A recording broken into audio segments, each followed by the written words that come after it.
Čaka nas zelo resna tekma, tudi zaradi tega, ker poznamo zgodovino srečanj v Kranju, katera so izredno zapletena. Moramo biti zelo podobni, kot smo bili na štartu tekme proti Celju, ko smo bili res izredno odločni, ko smo bili izredno moštveni. Po sobotni tekmi čutil Martin Milec bolečine v zadnji stegenski mišici. Pregled je pokazal, da nekaj časa ne bo nastopal. Ta, kateri bo na tem mestu nastopil, mora odigrati izredno dobro tekmo.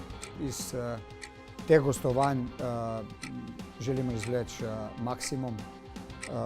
Pomembno pa je, da smo z mislimi na tej prvi tekmi, da smo odločni v tem, da tekmo zmagamo, da za to tekmo živimo. Želimo vseh teh gostovanj priti domov z nasmehom. Najboljši na planetu.